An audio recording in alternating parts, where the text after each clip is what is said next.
Tes 1, 2, 3.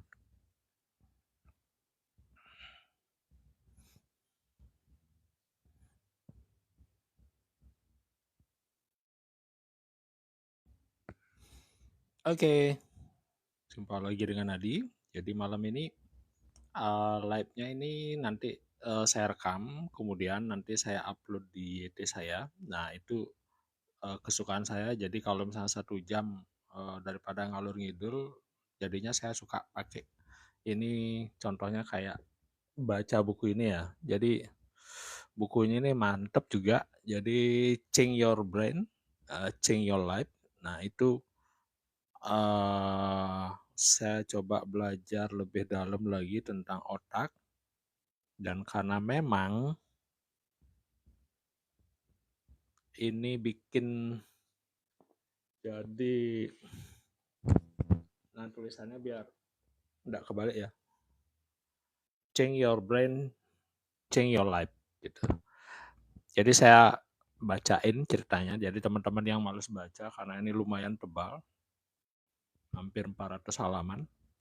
Kita lagi ngomongin tentang yang pertama ini kurang perhatian atau dari sifat impulsif itu ternyata hubungannya dengan korteks prefrontal. Jadi korteks prefrontal ini otak yang di depan, yang di sini. Bahwa ternyata korteks prefrontal ini memang otak yang paling berkembang ya. Jadi terletak di balik kening, di mana korteks prefrontal ini menyusun sepertiga dari bagian depan otak. Nah, korteks prefrontal terdiri dari 3 bagian, yaitu bagian lateral dorsal, yaitu permukaan luar, bagian orbital inferior, yaitu permukaan bagian bawah itu ya, bagian depan, dan gyrus singulat, ya seluruh bagian tengah lobus frontal. Nah, di gyrus singulat ini yang kerap dianggap sebagai bagian dari sistem limbik akan dibahas nanti. Nah, sekarang lateral dorsal dan gyrus orbital inferior itu seringkali dijuluki sebagai pusat kendali eksekutif otak. Nanti akan dibahas juga di tempat lain. Nah, ini asiknya beliau ini Daniel G. Amen. Nah, kalau bukunya Daniel Goleman kan tentang kecerdasan emosional, kalau ini Daniel G. Amen. Jadi asik nih semuanya tentang otak. Dia juga menggunakan konsep apa namanya, otak itu di scan atau lebih canggihnya di MRI ya. Jadi kita bisa tahu kondisi otak itu seperti apa gitu. Kemudian dari hasil studi kasus, kemudian dari hasil pasien-pasiennya beliau, kemudian dia dapatkan banyak kesimpulan, akhirnya menyusun buku ini. Jadi korteks prefrontal ini merupakan bagian otak yang menjaga, mengawasi, memandu, mengarahkan, dan memfokuskan perilaku Anda. Nah, bagian ini mengawasi fungsi-fungsi eksekutif, mengendalikan kemampuan seperti manajemen waktu, menilai orang lain, mengendalikan dorongan hati, merencanakan, mengorganisasi, dan berpikir kritis. Kemampuan kita sebagai spesies untuk berpikir dan berencana, menggunakan waktu dengan bijak, dan berkomunikasi dengan orang lain sangat dipengaruhi oleh bagian otak ini. Jadi KPF saya singkat ya, korteks prefrontal biar nggak terlalu panjang, itu bertanggung jawab atas perilaku yang dibutuhkan supaya Anda konsisten dengan tujuan, bertanggung jawab secara sosial, dan efektif.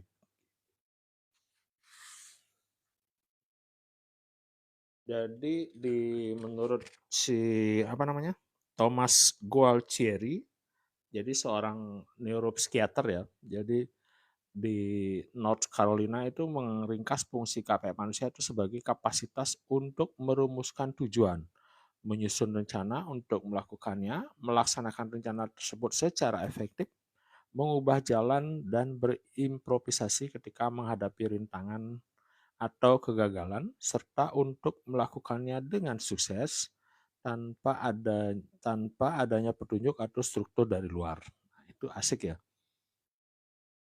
Kapasitas individu untuk menciptakan tujuan dan mencapainya itu dipandang sebagai aspek penting pribadi yang matang dan efektif.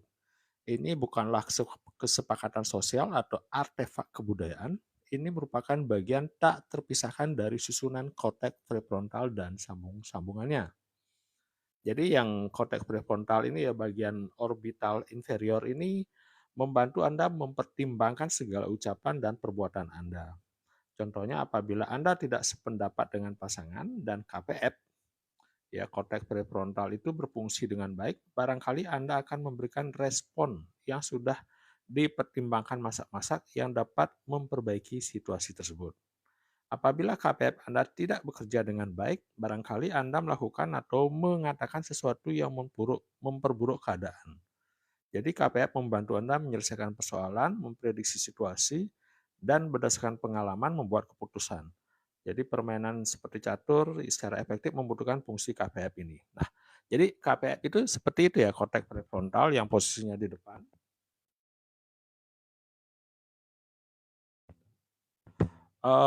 Dia kalau misalnya kita sering ya terjadi KDRT atau masalah rumah tangga, ternyata orang yang punya KDRT atau nggak bisa negosiasi, nggak bisa apa namanya mengatasi masalah itu ternyata ada masalah di KPF-nya.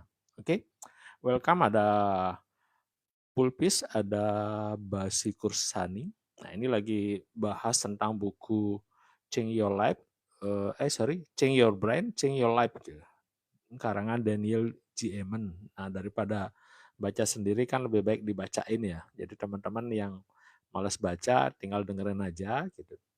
Sekali lagi orang yang KDRT, masalah percayaan dan sebagainya ternyata karena masalah di prefrontal cortex-nya yang bermasalah itu banyak mengakibatkan hal ini. Nah, kadang-kadang itu nggak diketahui gitu.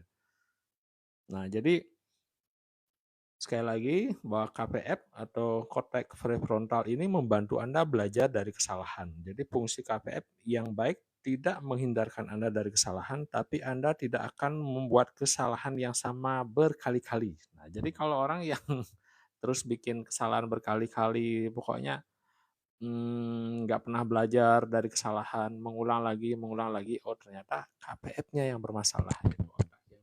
Gitu. Di depan itu. Jadi kalau di scan atau di MRI itu akan kelihatan bermasalah di sana. Karena kenapa? Karena korteks prefrontal itu bertanggung jawab atas perilaku yang dibutuhkan supaya Anda konsisten dengan tujuan dan bertanggung jawab secara sosial dan efektif. Nah, ada beberapa yang antisosial, yang susah bergaul dan sebagainya. Mungkin salah satunya ada masalah di korteks prefrontalnya. Jadi seorang misalkan mahasiswa dengan KPF yang rendah, dia tidak belajar dari frustasi masa lalu dan cenderung menunda segala sesuatu hingga detik-detik terakhir. Nah ini kalau mahasiswa yang suka SKS namanya sistem kebut semalam. Artinya nunda-nunda, akhirnya udah besok mau ujian atau besok diminta apa namanya mengerjakan PR-nya atau mengumpulkan PR-nya atau tugasnya, proposal apapun itu, nah, itu baru dikerjakan. Nah, itu biasanya yang punya masalah di KPF-nya. Makanya fungsi KPF yang buruk itu cenderung muncul pada orang-orang yang mengalami kesulitan belajar dari pengalaman. Jadi mereka cenderung mengulang kesalahan, tindakan mereka tidak berdasarkan pengalaman, tapi pada situasi serta keinginan dan kebutuhan seketika. Nah, ini yang bahaya. Jadi dia nggak bisa maintain dirinya sendiri, jadi pas mau belajar kok tiba-tiba ingat martabak, langsung dia keluar beli martabak. Pas belajar ingat, eh kayaknya ada film bagus nih gini, tiba-tiba melompat nonton Netflix dan sebagainya. Ya seperti itu. Itu ternyata ada gangguan di prefrontal cortex namanya. Welcome Adi, ada Ana Mother yang udah gabung. Bacain buku ya, daripada bengong saya bacain buku nanti. Boleh kalau mau komen-komen silahkan. Welcome, ada Min, ada Yudi Wahyudi. Nah, ini ada buku bagus. Ubah otakmu maka hidupmu berubah. Gitu ya. Change your brain, change your life. Oke, saya lanjut bacain ya. Jadi korteks prefrontal ini khususnya bagian dorsolateral itu terlibat pula dalam mempertahankan rentang perhatian. Ini akan membantu Anda untuk fokus pada informasi penting sambil menyaring pikiran dan sensasi yang tidak relevan. Nah, rentang perhatian itu membutuhkan ingatan dan kemampuan belajar jangka pendek. Nah, KPF melalui banyak sambungannya dengan otak membantu Anda mengerjakan tugas dan menyelesaikan proyek hingga tuntas. Oke, sebentar saya tes dulu ya, apa suara ini masuk enggak, Pak?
Oke, interupsi sebentar. Itu kemarin saya ingat live-nya kok nggak kedengeran gitu.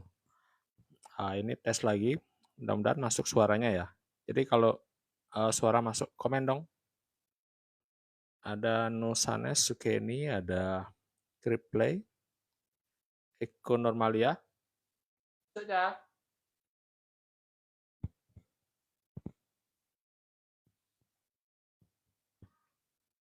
Hah? Dengeran suaranya?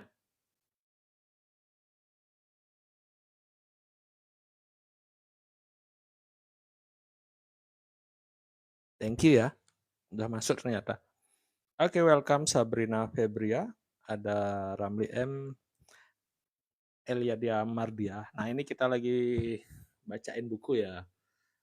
Change Your Brain, Change Your Life. Ubah otak bisa ngubah hidupmu. Gitu ya. Tadi udah masuk ke tentang korteks prefrontal. Jadi ini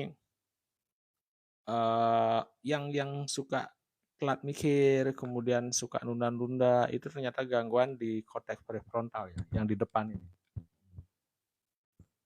Siriani Putri, Rusiana Yayana, Kaclok ya, Win gitu. Welcome udah gabung. Jadi kita lanjut bacain ya. Jadi KVF ini mengirim sinyal ke limbik dan bagian indera di otak ketika Anda perlu memfokuskan diri dan menurunkan masukan atau input yang mengganggu dari bagian otak lain. Apabila KVF kurang aktif, perhatian Anda mudah terbagi. Nah, itu namanya ADD istilahnya sekarang ini ya, yang susah konsentrasi, susah fokus gitu ya. Attention Deficit Disorder itu namanya ADD. Nah, untuk yang KPF yang di dorsolateral, jadi KPF itu terbagi banyak tempat ya. Itu bagian otak yang membuat Anda merasakan dan mengungkapkan emosi, jadi merasakan kebahagiaan, kesedihan, kedamaian, dan cinta. Jadi bagian ini berbeda dengan sistem limbik yang lebih primitif. Meskipun sistem limbik mengendalikan suasana hati dan libido, korteks prefrontal mampu menerjemahkan kerja sistem limbik menjadi perasaan, emosi, dan kata-kata yang dapat dikenali, seperti cinta, hasrat, dan kebencian. Nah, kondisi kurang aktif atau kerusakan bagian ini sering menyebabkan ketidakmampuan dalam mengungkapkan pikiran dan perasaan. Yang ini banyak ya keluhan terjadi masalah di suami istri gitu ya. Istrinya curhat ngomong gini, ternyata suaminya diem aja, nggak peka, nggak ngerti apa, karena dia nggak punya kemampuan untuk memahami perasaan istri atau nggak memahami pemikiran itu istri. Nah ternyata ini masalahnya gangguan di prefrontal otak gitu ya, jadi yang di depan. Oke, welcome Win, ada Mamu Lubis. Kita lanjut. Perhatian dan kendali impuls sangat dipengaruhi oleh KPF. Jadi kemampuan untuk memikirkan akibat dari suatu tindakan, memilih pasangan yang baik, berinteraksi dengan konsumen, menghadapi anak yang sulit diatur, membelanjakan uang, mengemudi di jalan tol, penting untuk kehidupan yang efektif dalam hampir setiap aspek kehidupan manusia. Tanpa fungsi KPF yang baik, sulit itu untuk bertindak secara konsisten dan penuh pertimbangan. Akibatnya, dorongan hati Anda akan mengambil alih. Jadi KPF ini memiliki banyak sambungan ke sistem limbik. Jadi bagian ini mengirimkan pesan penghambat yang membuat tetap di bawah kendali serta membantu Anda menggunakan akal di samping emosi. Apabila KPF khususnya sisi kiri mengalami kerusakan atau kurang aktif, KPF tidak akan sanggup menghambat sistem limbik, akibatnya akan peningkatan risiko depresi ketika sistem limbik ini terlalu aktif. Nah ini saya sering alami yang lihat ya, karena saya udah 26 tahun di rumah sakit. Jadi kalau ada yang stroke di sebelah kiri, ini kiri ya, mudah-mudahan nggak kebalik. Intinya stroke dan sebelah kiri yang tangannya nggak bisa digerakkan dan sebagainya, itu biasanya sering depresi. Kenapa? Karena dia nggak bisa mengakses namanya emosi yang berhubungan dengan sistem limbik. Nah, makanya 60% itu yang stroke kena kiri itu biasanya depresi dalam setahun. 60%. Jadi jumlahnya cukup besar ya. Makanya ketika para ilmuwan memindai yang scan atau MRI korteks prefrontal dengan pencitraan saraf seperti SPECT ya, SPECT, mereka sering melakukan 2 kali pemeriksaan. Pertama dalam keadaan istirahat, kedua saat mengerjakan tugas yang membutuhkan konsentrasi. Makanya dalam mengevaluasi fungsi otak penting mengamati otak yang tengah bekerja. Kenapa? Karena ketika otak normal ditantang dengan tugas yang membutuhkan konsentrasi, seperti soal matematika, nyetir kartu, jadi aktivitas KPF ini meningkat. Nah, pada kondisi tertentu seperti ADD atau skizofrenia, aktivitas korteks prefrontal menurun saat menghadapi tantangan intelektual. Nah, gangguan pada korteks prefrontal lateral dorsal antara lain adalah perhatian yang sempit, perhatian yang mudah terbagi, kegagalan ingatan jangka pendek, penurunan laju mental, apatis, dan penurunan ekspresi verbal. Nah, ini. Itu sekilas. Nah, tadi baru ikut seminar bahwa ternyata kenapa kayak kegiatan membaca ini nggak disukai karena ternyata literasi orang Indonesia itu rendah, istilahnya keinginan untuk membaca, keinginan untuk menambah pengetahuan itu rendah sekali, makanya lab-lab yang seperti ini, yang serius ini nggak suka dilihat gitu ya.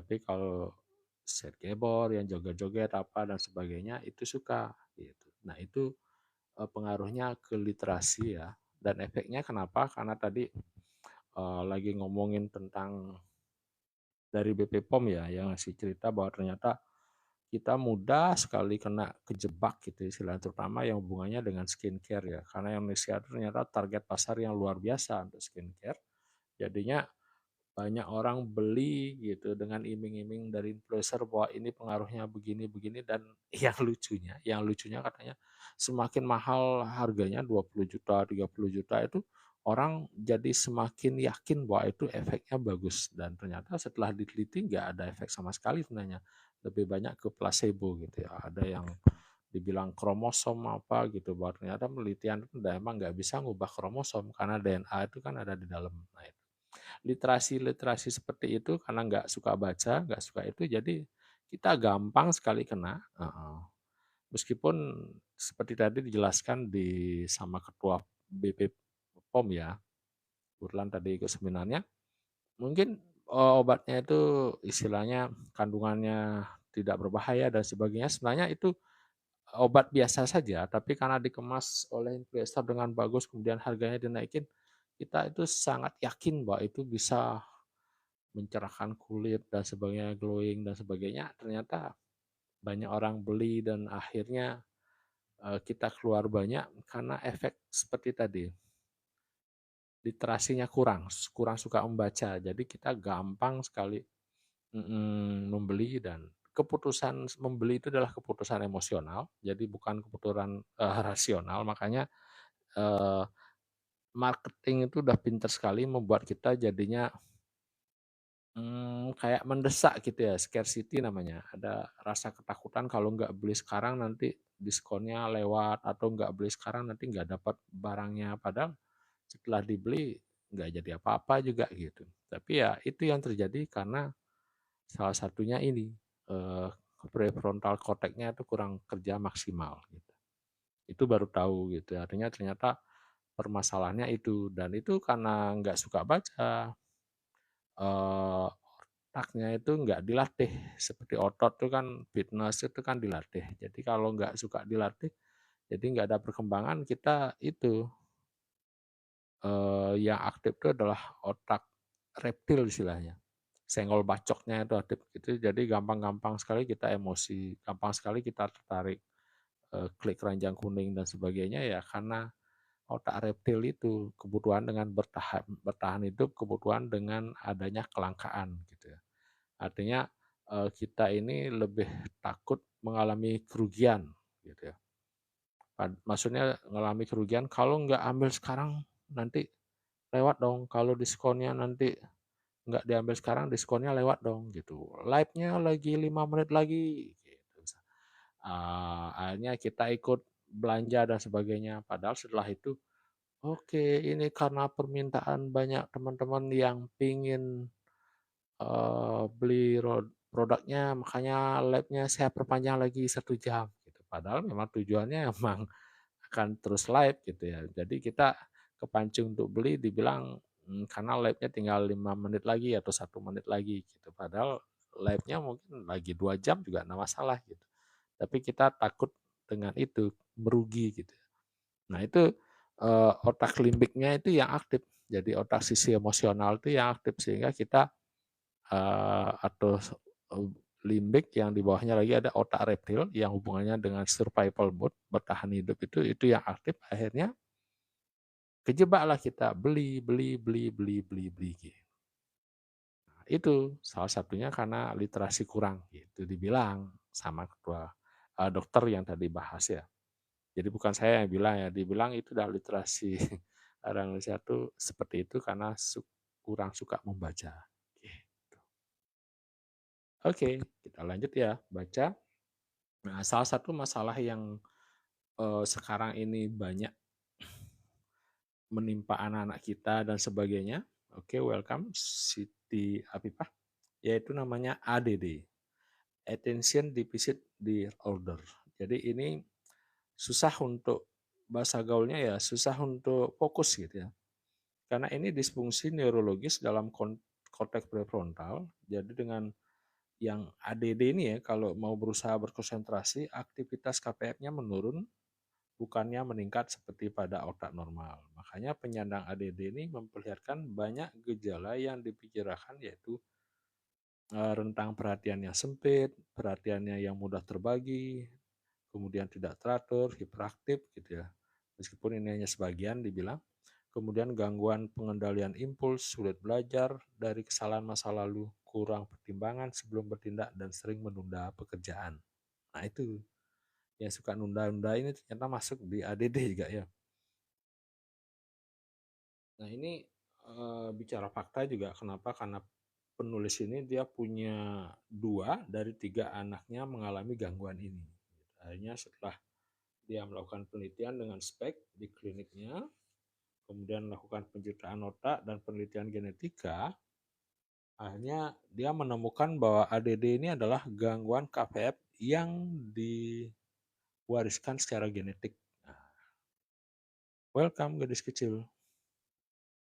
Semakin keras berusaha, semakin buruk hasilnya. Nah ini yang penyandang ADD ini setelah diteliti bahwa ternyata semakin berusaha berkonsentrasi malah semakin buruk dia hasil pekerjaannya, semakin nggak bisa mengerjakan sesuatu. Jadi mereka mengalami penurunan aktivitas di KPF yang seharusnya meningkat. Jadi ketika orang tua, guru, manajer menekan orang ADD ini untuk bekerja lebih giat, mereka lebih sering semakin tidak efektif. Nah, sebagian orang salah menafsirkan ini ada penurunan etos kerja, menilainya sebagai perilaku yang buruk yang menimbulkan masalah serius. Nah, seorang pria yang penyandang ADD yang dirawat mengaku bahwa kinerjanya menurun saat atasannya menekan dia untuk bekerja lebih baik. Padahal dia telah berusaha untuk itu. Nah, bagi semua orang, pujian dapat meningkatkan semangat kerja, dan penyandang ADD amat sangat membutuhkannya. Jadi kalau ketika atasannya mendorong untuk bekerja lebih baik dengan cara yang positif, yaitu dengan dipuji, maka penyandang ADD ini jadi lebih produktif. Jadi kalau kita punya anak ya, yang ADD dia, orang tua, guru, lebih efektif Anda menggunakan pujian dan semangat daripada tekanan. Karena kenapa? Penyandang ADD ini menunjukkan kinerja terbaik di lingkungan yang sangat menarik minatnya dan menstimulasi dan relatif santai. Nah, gitu.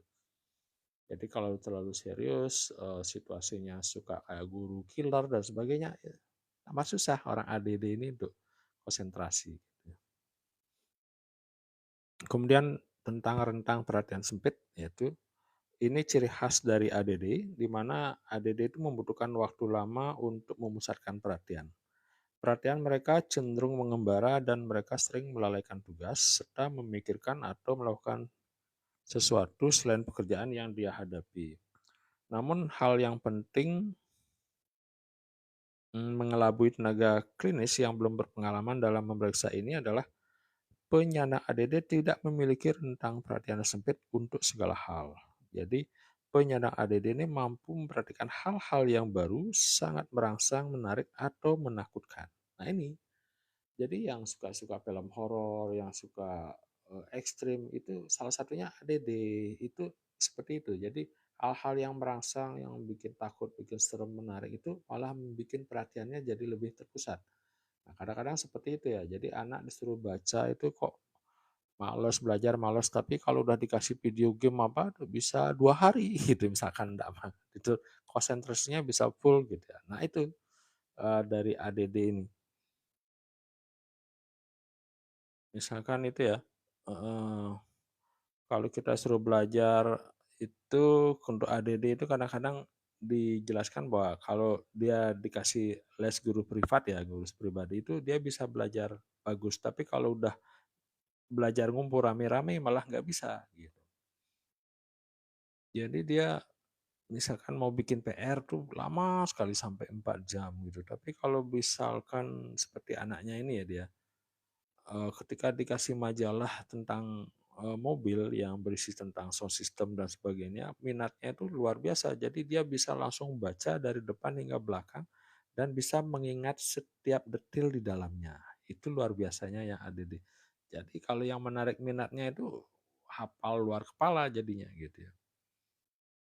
Tapi sesuatu yang menjemukan itu sangat mengerikan bagi ADD dan itu memang bukan pilihan. Makanya orang ADD ini membutuhkan daya tarik dan minat untuk bisa memicu KPF-nya. Nah, penyandang ADD ini sangat memperhatikan pasangannya selama berjam-jam. Gitu. Jadi stimulasi dari cinta yang baru tumbuh ini membantunya untuk fokus. Namun ketika gairah itu memudar, sebagaimana yang terjadi hampir semua hubungan, penyandang ADD ini lebih sulit memberikan perhatian dan sulit menyimak perkataan pasangannya. Jadi kalau cek pasangan Anda, kalau pas pacaran itu perhatian banget gitu, setelah lewat berapa bulan dan sebagainya tiba-tiba cuek, jangan-jangan itu ADD pasangan. Gitu. Kemudian ada lagi di sini yaitu gangguan memusatkan perhatian. Jadi korteks prefrontal itu mengirim sinyal penghambat ke bagian otak lain, menghentikan asupan dari lingkungan sehingga Anda dapat berkonsentrasi. Apabila KPF kurang aktif, otak akan menerima terlalu banyak stimulus. Gangguan memusatkan perhatian pada penyandang ADD ini terjadi pada berbagai suasana, di ruang kelas, selama rapat, atau ketika mendengarkan pasangan mereka. Penyandang ADD cenderung memperhatikan hal lain dan sulit untuk tetap fokus pada hal yang tengah dia hadapi. Penyandang ADD cenderung mengalihkan perhatiannya pada seisi ruangan, terkantuk-kantuk, tampak bosan, melupakan arah pembicaraan, dan menyela dengan informasi yang tidak berhubungan. Gangguan memusatkan perhatian dan rentang perhatian sempit menyebabkan mereka membutuhkan waktu lebih lama dalam menyelesaikan masalah. Gitu. Asik ya.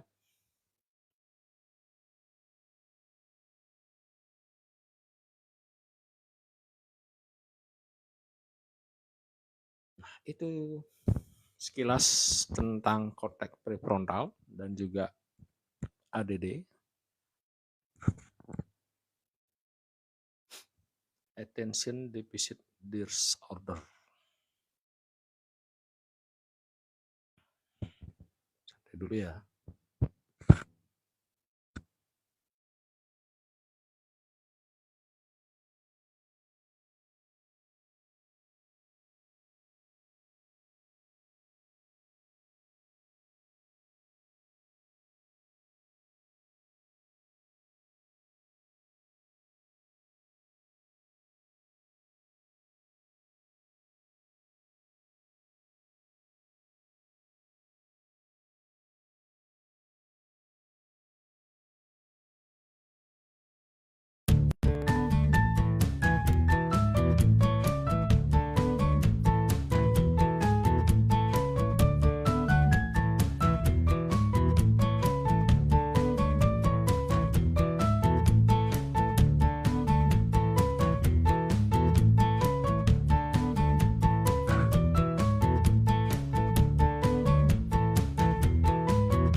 Oke, kita lanjut.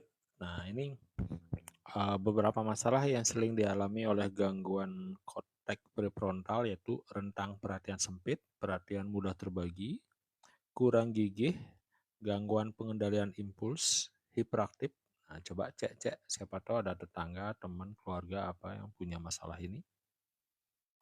Sering terlambat, manajemen waktu buruk, tidak teratur, suka menunda pekerjaan, tidak emosional tuh maksudnya datar gitu ya emosinya.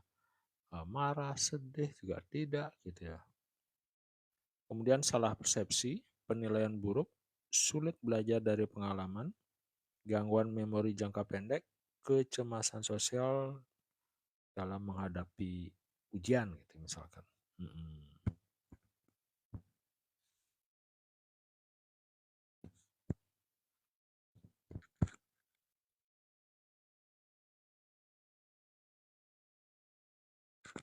ini yang seru nih. Ternyata yang penyandang ADD ini suka mencari masalah gitu ya sebagai cara untuk merangsang KPF atau korteks prefrontal mereka. Mereka tidak menyadari apa yang dilakukannya. Mereka tidak merencanakannya, mereka menyangkal telah melakukannya. Tapi toh mereka melakukannya. Jadi kurangnya aktivitas dan stimulasi terhadap KPF menuntut lebih banyak lagi aktivitas.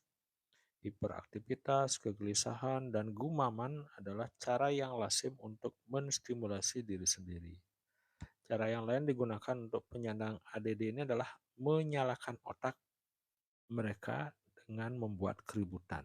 Nah ini yang kadang suka tantrum, pokoknya yang mancing emosi orang ya, bikin orang kesel apa, itu ternyata punya gangguan namanya di KPF gitu ya. Gangguannya itu di korteks prefrontal. Nah, jadi kalau punya masalah itu dikit-dikit suka gitu ya mancing-mancing orang biar emosi apa. Kenapa? Karena untuk kayak sepeda motor itu ya mau dinyalakan starternya biar otaknya itu nyala, biar otaknya itu aktif, dia butuh rangsangan seperti itu. Jadi kalau ada teman-teman tempat kerja atau apa yang kayaknya ini kok suka mancing-mancing bikin kita emosi dan sebagainya, ternyata itu orangnya gangguan KVF ya. Jadi dengan gangguan KVF itu bikin apa ya? Caranya untuk nyalakan otaknya itu dengan seperti tadi, mancing-mancing orang gitu biar emosi. Jadi kalau dia emosi seneng gitu. Kitanya yang kelimpungan. Ini maksudnya apa sih pagi-pagi udah bikin emosi, bikin apa ya namanya kita lagi emosi apa kan enggak nyaman jadinya dalam kerja gitu ya. Kita kayak diganggu artinya kita planningnya mau ngerjain ini tapi karena emosi jadinya males dan sebagainya. Nah, kalau kita ketemu orang seperti itu sebaiknya memang di awal kalau kita belum bisa ngadapi jauhi aja. Karena ternyata orang itu mengalami masalah di korteks prefrontalnya yang di depan ini ya. Seperti itu ya. Oke. Nah, kalau teman-teman suka ketemu orang seperti itu, ada solusinya yang bagus. Kita misalnya nggak bisa ngindar nih, nggak bisa ngindar. Ada udah ketemu mau keluar kemana, nggak. Pokoknya dia kan suka mancing-mancing biar kita emosi ya. Kita belajar bersikap seperti batu namanya. Jadi kalau batu itu kan diem ya.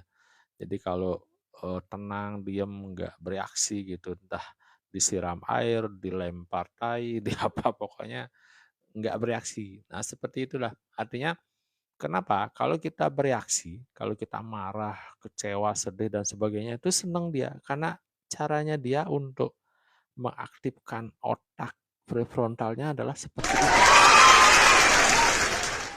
Makanya kalau dia mancing-mancing dengan tanya, kamu gini kok, gini, pokoknya dia jelein kita, julidin apa, pokoknya yang mancing kita emosi itu, gitu ya. Ya jawab kayak itu ya. Ya. Oh, oh gitu. Ya, pokoknya pendek-pendek. Artinya kita kayak dibilang merespon, enggak gitu. Tapi jawab karena dia tujuannya mancing kita untuk emosi gitu ya. Jadi kalau kita terpancing, nah istilahnya api kita menyala, ya senang dia gembira. Tapi kitanya yang kelimpungan gitu. Kenapa? Karena kita emosi udah terpancing, dia tujuannya yaitu untuk menghidupkan otaknya yang KPF tadi itu, caranya seperti itu. Dia suka mancing-mancing, mencari keributan dan sebagainya. Hmm, itu jenisnya. Jadi ada ternyata orang-orang itu kalau yang sekarang istilahnya NPD mungkin ya, Narcissistic Personal Disorder. Jadi yang orang-orang narsistik seperti itu yang bikin sakit hati dan sebagainya, cara mencari perhatiannya memang suka seperti itu gitu ya. Menyakiti orang, kayak menggaget apa, bikin kaget orang di balik pintu tiba-tiba dar gitu ya. Kita yang terkejut tiap hari digituin, dia senang ketawa-ketawa. Ini ada kejadian nih pasiennya dari Daniel J. Amen, itu sampai istrinya gangguan irama jantung. Karena tiap hari dikejutin di balik pintu. Jadi dia senang, ternyata dengan cara itu dia aktif otaknya gitu. Jadi ngagetin orang atau kadang-kadang yang punya peliharaan ya, punya anjing, punya kucing tuh suka dikasarin, suka pokoknya bikin kucingnya jadi marah dan sebagainya dia senang. Ternyata orang itu punya masalah di otaknya, punya gangguan di otaknya. Jadi di korteks prefrontal cortex itu yang punya masalah. Dan itu eh salah satunya juga terjadi pada anak yang ADD. Seperti tadi ya. Makanya kalau yang tantrum, pokoknya cari perhatiannya dengan teriak-teriak dan sebagainya itu kalau bisa kita jangan kasih stimulasi negatif, gitu ya. Stimulasi negatif. Artinya stimulasi negatif itu seperti ini. Kita marahin, kita malah bentak balik, kita ini dia akan bisa mengulang terus perilakunya itu. Karena begitu dia cara mengaktifkan otaknya itu. Tapi begitu kita nggak merangsang dengan stimulasi negatif, mereka akan berhenti berperilaku negatif. Nah, istilahnya mereka akan berhenti tantrum, berhenti marah-marah, berhenti teriak-teriak. Nah, salah satu yang cerdas, yang bagus itu kan dipeluk ya. Peluk artinya didekap gitu ya. Karena memang sentuhan ibu itu kekuatannya juga luar biasa. Nah, itu kekuatan dari touch ya, sentuhan. Kita lanjut ya, bacain ya. Orang tua anak penyandang ADD itu biasa mengaku bahwa anak mereka adalah ahli dalam memancing kemarahan mereka. Ini seorang ibu, dia pernah berjanji kepada diri sendiri ketika bangun tidur bahwa dia tidak akan membentak atau merasa jengkel kepada putranya yang berumur 8 tahun. Tapi sebelum putranya berangkat sekolah, setidaknya ada apa namanya? Setidaknya ada 3 pertengkaran antara mereka yang pada akhirnya membuat keduanya merasa tidak enak gitu. Istilahnya teman-teman punya anak nih yang ADD 8 tahun. Pokoknya janji saya nggak akan marahin, nggak akan bikin jengkel dan sebagainya gitu. Tapi begitu bangun mau berangkat sekolah, terus tiba-tiba dia banting pintu, terus tiba-tiba nggak mau mandi atau makanan dia acak-acak, pokoknya gitu. Ya udah terjadilah pertengkaran gitu seperti itu ya maksudnya. Eh, Akhirnya dokternya kan ngasih penjelasan ya bahwa perilaku putranya itu memang tujuannya itu untuk menstimulasi korteks prefrontalnya yang secara tidak sadar seperti itu. Jadi kalau dia tahu akhirnya dia berhenti untuk membentak anaknya. Jadi kalau orang tua yang berhenti memberikan stimulasi negatif ya seperti tadi ya membentak, memukul, ngomel dan sebagainya, yang anak ADD ini akan jarang berperilaku negatif gitu. Jadi kalau itu disayang, dipeluk dan sebagainya itu eh, dia nggak muncul lagi perilaku seperti itu gitu. Makanya kendalikan diri Anda sebelum membentak salah satu dari anak-anak ini. Berbicaralah kepada mereka selembut mungkin. Setidaknya cara ini membantu mereka untuk tidak bergantung pada keributan. sekaligus menurunkan tekanan darah Anda gitu ya. Jadi memang banyak sekarang tensinya naik gitu ya. Karena ya anak-anak sekarang tahulah susah sekali diatur, pegang HP terus, dibangun pagi suruh bangun berkali-kali nggak bangun-bangun, disuruh apapun males dan sebagainya. Ya situasinya emang seperti itu ternyata, salah satu penyebabnya ini adalah gangguan dari prefrontal. Jadi otak yang di bagian depan ini ya, di belakang apa namanya, dahi alis gitu. Itu. Nah, itu efeknya. Jadi kalau kita nggak paham, nggak tahu, jadinya kita jadi tensinya tambah naik gitu. Oke?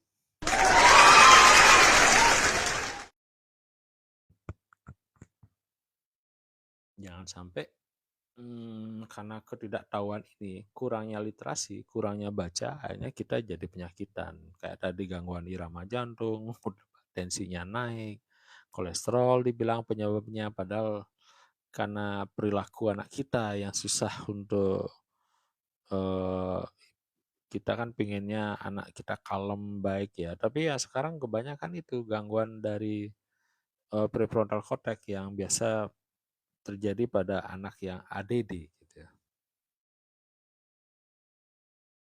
Nah,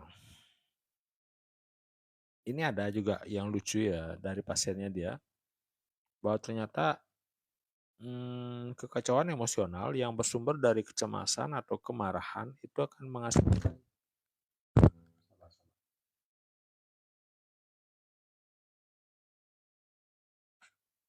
menghasilkan senyawa kimia stres yang membuat otak tetap aktif. Nah, ini ada pasiennya dia yang alami depresi dan ADD. Dia memulai setiap sesi pertemuan dengan mengaku bahwa dia ingin bunuh diri.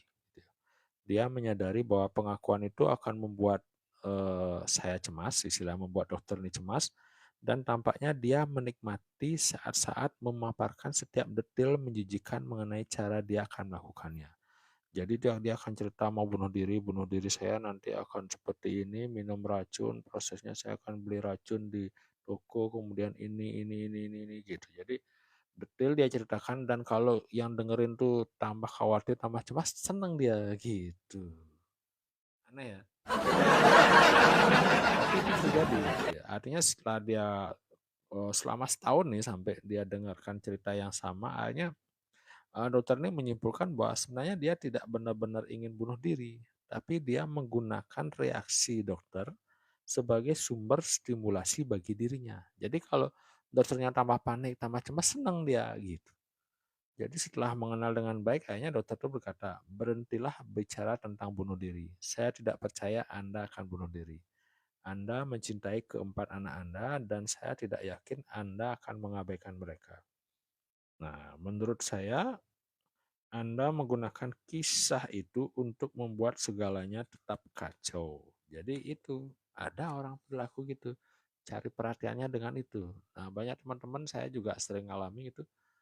Udah dikasih nasihat harusnya gini-gini, ya tetap dia dengan senang hati menceritakan penderitaannya, menceritakan gini. Ternyata orang menempatkan perhatiannya dengan cara seperti itu. Nah, ternyata itu gangguan otak ya.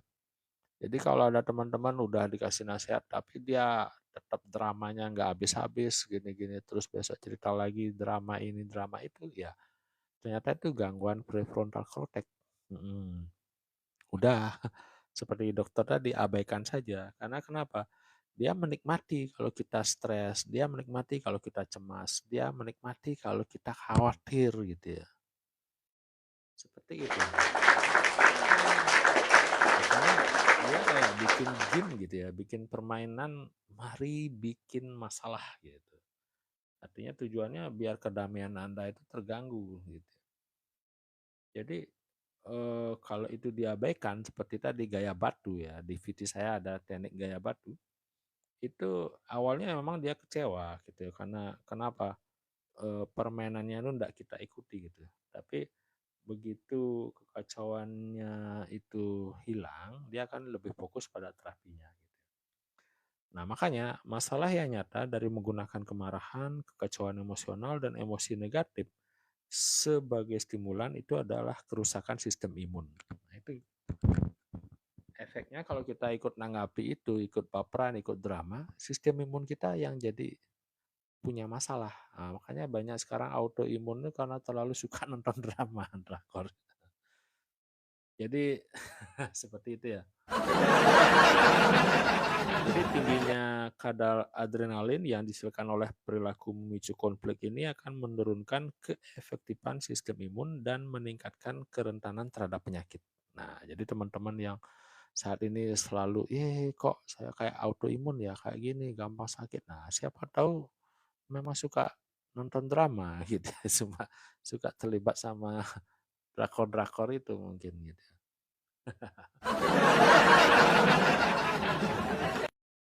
Jadi ini banyak dibuktikan ya dengan mengamati hubungan antara ADD dengan infeksi kronis serta meningkatnya insiden fibromialgia. Ini gangguan autoimun ya, nyeri otot kronis yang diduga berhubungan dengan defisiensi sistem imun. Jadi banyak penyandang ADD cenderung menimbulkan masalah rutin dengan seseorang dan banyak orang di rumah, tempat kerja, atau sekolah. Tanpa mereka sadari, mereka lebih menyukai konflik verbal dan selalu memilih orang yang rapuh. Nah, ini hati-hati. Kalau kita suka dibully dan sebagainya itu ternyata salah satunya ini, orang yang punya penyandang ADD ini. Karena dia menikmati gitu ya, kayak menyiksa binatang dan sebagainya itu ngeri gitu ya. Jadi banyak ibu dengan penyandang ADD ini menyampaikan kepada saya bahwa mereka seperti merasa ingin kabur dari rumah gitu ya, karena capek sekali ngurusin anak ini gitu ya. Mereka tidak tahan lagi dengan pertengkaran yang terus-menerus dengan anak ADD mereka. Sebagian besar anak dan orang dewasa penyandang ADD memiliki kecenderungan mempermalukan orang lain hanya karena alasan sepele dan bahkan tidak ada alasan sama sekali. Nah ini, Anda pernah nggak teman kerja atau apa itu karakternya kayak ini atau anak? Pokoknya begitu ketemu, apalagi di depan orang, kayak kita suka gitu dia mempermalukan orang, mengenyek orang, pokoknya menjaili orang, membuli orang. Nah ini ternyata gangguan ADD ternyata. Jadi akibatnya mereka sering dijauhi oleh korban gitu ya, karena suka bully ya, dan membuat mereka mengalami isolasi sosial. Mereka barangkali sering kali melucu di kelas dan atau membanyol di tempat kerja yang istilahnya ini agak berat ya. Wittersloop ya, istilah literatur neuropsikologi menggambarkan ketagihan membuat lelucu yang tidak lucu. Jadi orangnya garing gitu ya, nggak lucu apa, tapi terus bikin sesuatu yang lucu ternyata itu gangguan ADD gitu. Jadi ada teman-temanmu yang garing itu udah tahu nggak lucu tapi terus ngelucu ya itu artinya ADD gitu ya. Nah ini kondisi ini pertama kali digambarkan pada pasien yang memiliki tumor otak pada lobus frontal terutama di bagian kanan. Nah ini. Jadi sebenarnya Anda kasihan sebenarnya ya sama orang itu, siapa tahu yang suka caper cari perhatian itu punya tumor otak mungkin di otaknya sehingga dia berperilaku seperti itu ya. Iya.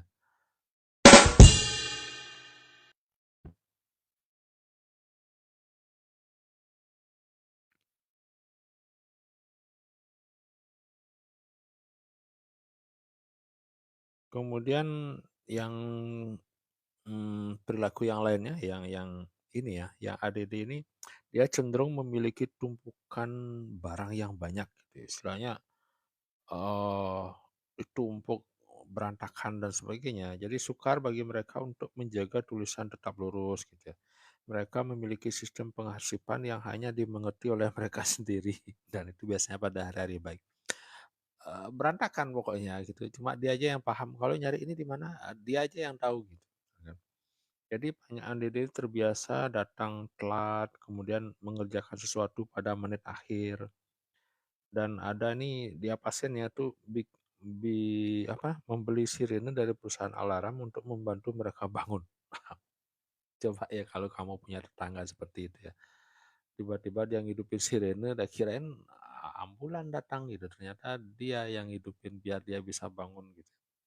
Jadi mereka cenderung tidak sadar akan waktu dan akhirnya ini yang menyebabkan keterlambatan mereka. Gitu. Kemudian yang ADD ini masalah lain ya. Salah satunya memulai banyak proyek tapi sedikit diselesaikan. Jadi energi dan antusiasme penyandang ADD ini mendorong mereka untuk memulai banyak proyek. Sayangnya, karena perhatian mereka mudah terbagi dan rentang perhatiannya sempit, mereka tidak mampu menyelesaikannya. Nah, ini eh,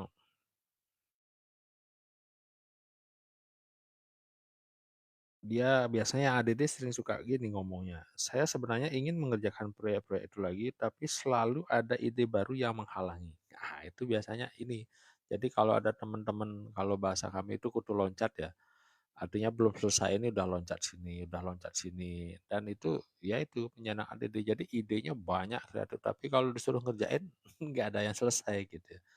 Jadi kalau keluar-keluar tentang ide itu hebat sekali dia gitu. Gini gini gini harusnya gini gini gini gini gitu. Tapi suruh ngerjain sampai selesai nggak pernah selesai gitu.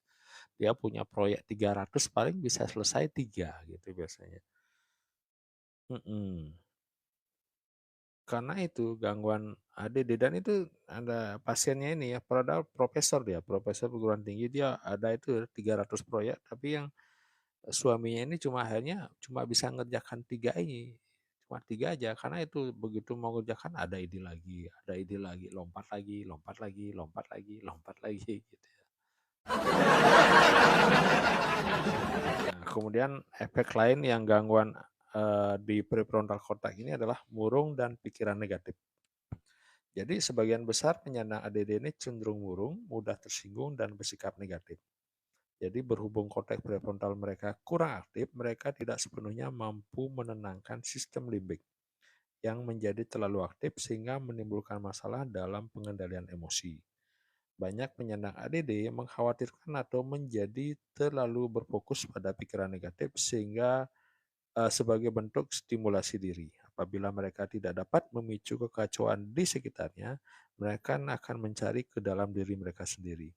Mereka sering bersikap seolah-olah langit akan runtuh yang menjauhkan mereka dari orang lain gitu ya. Artinya kalau udah nyari keributan di luar nggak dapat, dia cari keributan di dalam gitu ya. Kayak ya istilahnya kayak hari itu mau kiamat. Ngomong sama dia tuh, khawatirnya berlebih gini dan sebagainya. Dia kita yang dekat-dekat sama dia kena vibrasinya tuh ikut-ikutan jadinya ya udah tenang, santai, ikut-ikutan khawatir, cemas gitu ya. Makanya kalau bisa jauhi ya jauhi, kalau udah nggak bisa dijauhi ya seperti tadi gaya batu pakai diem gitu ya. Oh gitu ya. Hmm, ya ya ya ya. Udah, gitu artinya nggak usah diperpanjang, nggak usah kasih drama-drama, nggak usah kita respon dan sebagainya. Gitu.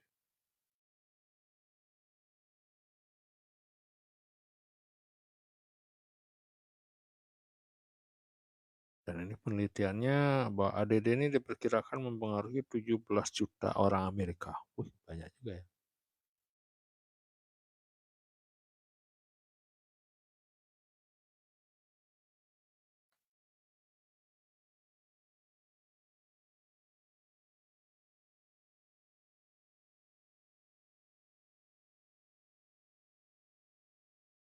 Gangguan psikotik.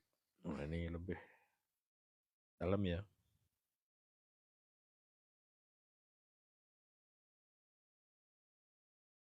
Nah, ini yang penting juga terutama ya, yang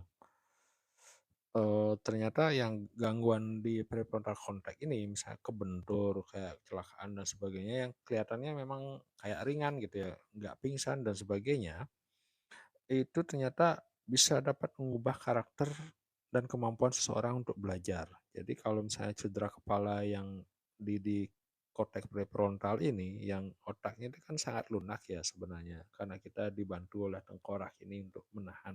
Tapi kalau goncangan terjadi gitu ya, otak yang istilahnya eh, apa namanya, di orbito inferior itu ya, yang itu dekat sama tulang-tulang yang tajam ternyata. Dan korteks prefrontal dorsal ini terletak tepat di balik tempat yang sering dapat pukulan gitu ya.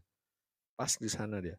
Jadi banyak orang lupa bahwa mereka mengalami cedera kepala. Nah, jadi setelah dicek di klinik, dia suka bantu pasien untuk coba ingat-ingat peristiwa yang barangkali mereka pernah alami saat cedera kepala. Misalkan pernah kebentur, kejedot, atau kepukul, dan sebagainya ya.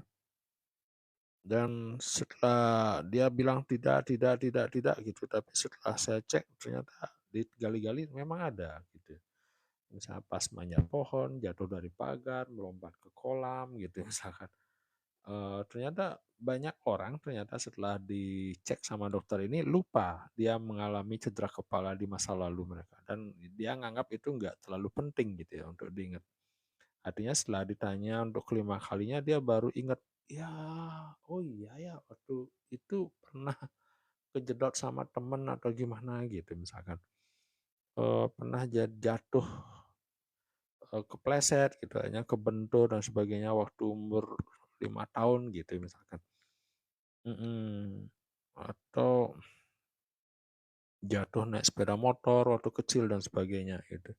Karena kenapa? Kalau cedera kepala ini sangat penting. Jadi orang yang punya benturan dan sebagainya biasanya mengalami kerusakan di otak. Karena kenapa? Otak kita sangat rapuh gitu dia bilang. Otak yang mengalami trauma di bagian sensitif berpotensi mengubah kemampuan seseorang. Jadi itu. Jadi kalau punya gangguan di depan nih prefrontal cortex itu, salah satunya itu nanti dianalisa pernah terbentur dan sebagainya. Biasanya kita suka lupa gitu, bilang tidak, tapi ternyata ya. Makanya nanti ada checklist dia di sini, ada checklist. Kita akan dikasih skala 0 sampai 4. Jadi yang 0 itu tidak pernah, yang 1 jarang, 2 kadang-kadang, 3 sering, 4 sangat sering gitu. Misalkan tidak mampu mengamati detail dengan cermat atau menghindari kesalahan karena cerobohan. Itu nilainya 0 apa 1 apa 3 apa 4 gitu. Sulit untuk menyimak gitu misalkan. Tidak pandai mengatur waktu dan ruangan gitu. Sulit berkonsentrasi pada satu hal. Kurang mampu merencanakan sesuatu gitu misalkan.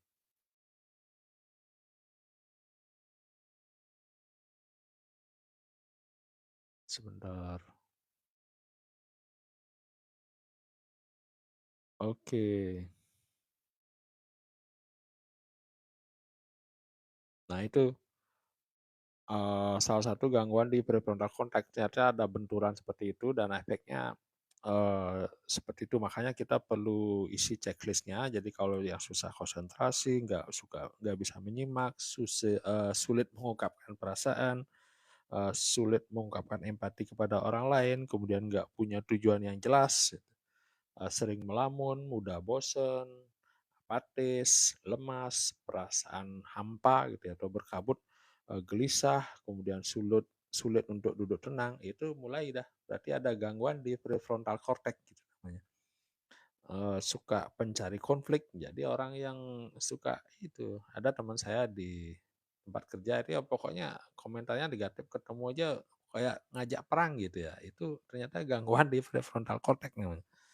Suka menyela pertanyaan, kemudian nggak sabar menanti giliran, terlalu banyak atau terlalu sedikit bicara. Nah itu impulsif, istilahnya mengatakan atau melakukan sesuatu tanpa pertimbangan, sulit belajar dari pengalaman, artinya dia suka mengulang kesalahan yang sama terus-menerus. Nah itu ternyata gangguan dari prefrontal cortex ya.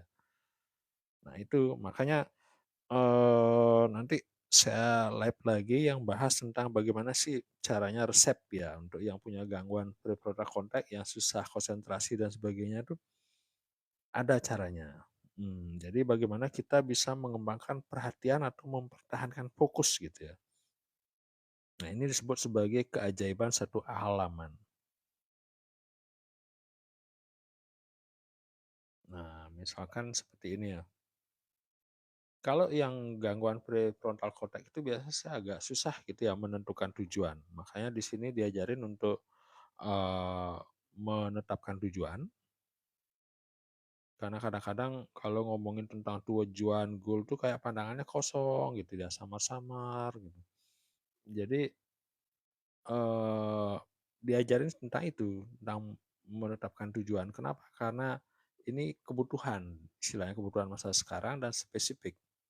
Dan ini akan bisa menjadi panduan hidup istilah, memandu kita apa langkah-langkah yang harus dilakukan gitu ya. Nah, akhirnya caranya kita ajarin yang punya masalah dengan prefrontal cortex ini dengan mulai ambil kertas, kemudian tulis tujuan utama secara terperinci gitu. Misalkan yang hubungannya dengan relasi, hubungannya dengan pekerjaan, hubungannya dengan uang, hubungannya dengan diri sendiri gitu ya. Jadi misalkan relasi gitu, kita tulis nanti subjudulnya di sana, misalkan dengan pasangan gitu, dengan anak gitu, dengan keluarga besar gitu ya, dengan sahabat gitu, rinci dia. Kemudian di pas kita pekerjaan lagi di detailnya, misalkan hmm, apa tujuan pekerjaan misalnya di masa kini untuk masa depan tuh pingin apa dan sebagainya, atau interaksi dengan temen tuh yang seperti apa yang pingin dicari gitu. Kalau misalkan untuk diri sendiri gitu, misalkan bagaimana dengan tubuh Anda, bagaimana dengan pikiran Anda, bagaimana dengan jiwa Anda, bagaimana dengan minat Anda. Nah, itu dirinci. Jadi setiap anak judul itu kita akan jelaskan yang penting tersebut. Jadi kita tulis apa yang Anda inginkan gitu. Misalkan seperti tadi eh, di hubungan itu pinginnya seperti apa, atau misalnya di diri sendiri itu pingin tubuhnya seperti apa, bentuk badan misalkan dan sebagainya, itu tulis. Jadi dengan terus menulis tujuan itu, terutama yang Anda inginkan ya, bukan apa yang tidak Anda inginkan. Jadinya kita akan bisa mampu bersikap positif, eh, dan itu kalau bisa satu salinan itu beberapa hari itu kita terus kerjakan. Kita istilahnya membuat draftnya itu, kemudian kertasnya itu taruh di tempat yang bisa kita lihat setiap hari, kemudian kita sering koreksi, sering cek gitu ya. Misalkan di pintu masuk atau di kulkas gitu ya.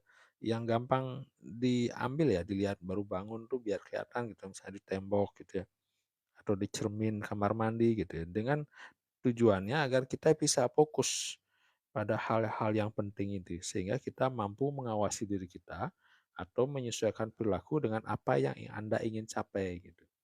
Anda akan hidup dengan lebih sadar sehingga mencurahkan energi untuk tujuan yang penting bagi Anda. Makanya kemana energi itu difokuskan, di sana nanti energi itu akan apa namanya terwujud gitu. Makanya contoh-contohnya itu nanti diajarin di sana. Istilahnya eh, apa KSH ya bahasanya, keajaiban satu halaman. Jadi contohnya yang tadi ya, hubungan dengan relasi atau hubungan dengan saya dengan istri gitu. Saya ingin hubungan saya dengan istri cukup dekat, hangat, penuh perhatian dan kasih sayang gitu. Misalnya. Hubungan dengan anak, misalnya saya ingin jadi sosok yang tegas, hangat dan positif dalam kehidupan anak-anak saya, selalu hadir dalam kehidupan mereka dan dengan cara yang bisa menjadikan mereka sebagai orang yang bertanggung jawab dan bahagia. Gitu misalkan ya. Mm-mm. Misalkan untuk diri sendiri gitu ya, saya ingin merawat tubuh setiap hari, kemudian kalau pikirannya biar bisa stabil, positif, rajin bersyukur, kemudian eh, bangga dengan diri sendiri, kemudian kalau di jiwa itu suka bisa mendekatkan diri dengan Tuhan, jadi manusia yang sesuai dengan perintahnya dan sebagainya, seperti itu ya. Itu bikin di satu halaman. Dengan cara seperti itu kita bisa memfokuskan gitu. Kemudian itu resep yang pertama, resep kedua adalah fokus pada sesuatu yang sangat Anda sukai dan itu kalau bisa jauh lebih banyak dibandingkan yang tidak Anda sukai. Nah, seperti apa konsepnya, seperti apa prinsipnya, nantikan di live saya berikutnya. Oke, terima kasih yang sudah hadir. Welcome, ada Wahyu Cironesia, ada Kadek, dan sebagainya. Terima kasih yang sudah hadir. Selamat malam. Nanti kalau live-nya ini saya rekam, sekali lagi saya rekam, nanti akan saya upload di YT saya. Nanti bisa ditonton di sana ya. Oke, terima kasih.